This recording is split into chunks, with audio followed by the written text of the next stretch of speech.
大家好，我係 Eve，咁想用1至2分鐘嘅時間咧，簡介下 TAT 情緒工作坊究竟係咩一回事。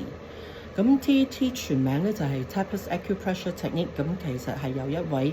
我哋叫 acupuncturist 啦，佢叫 Tappers Fleming，就係一個針灸治療師嚟嘅。佢自己喺行醫嘅過程咧，就發現原來身體當我哋有一啲情緒嘅阻障，例如我哋憤怒、害怕、焦慮等等，或者有啲局限信念嘅時候咧，其實喺我哋嘅能量系統亦都有一啲嘅阻塞嘅。咁佢發現透過刺激某一啲特定嘅穴位，再加埋一啲正面嘅提示詞，去引導我哋嘅潛意識去，例如釋放、原諒或者係清理等等呢啲咁嘅提示詞咧，原來可以好有效咁樣釋放翻一啲被困住喺能量系統裏邊嘅情緒。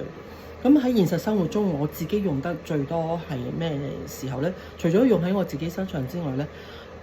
乜嘢令到我咁想同大家分享呢個技巧咧？就係喺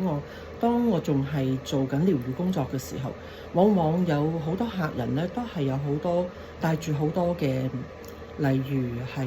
情緒啦，或者係焦慮啦等等。例如有一個客人咧，佢就帶住好多焦慮嚟，就係佢擔心佢嘅先生，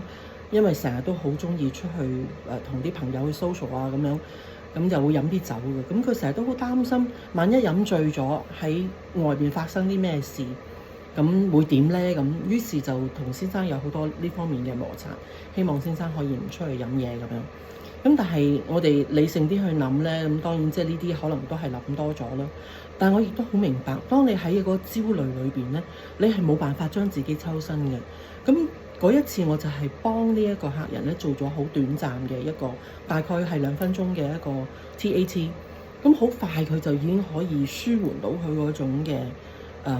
焦慮，咁然之後就喺一個更加好嘅空間裏邊咧，去明白同埋理解呢件事。咁其實呢一類嘅案例咧，喺我療愈工作裏邊係時時都發生嘅。咁有少少似係乜嘢咧？嗱，我哋大家都知道，我哋嘅現實係自己嘅能量去創造或者吸引翻嚟噶嘛。咁我哋成日都講，我哋要保持喺一個高嘅頻率、高嘅維度咁樣。咁但係當我哋真實地有呢啲嘅情緒問題嘅時候，又或者有啲自我局限嘅信念，自己話俾自己聽係唔得嘅時候，咁我哋點樣做咧？我哋冇辦法，好嬲嘅時候，你點樣去？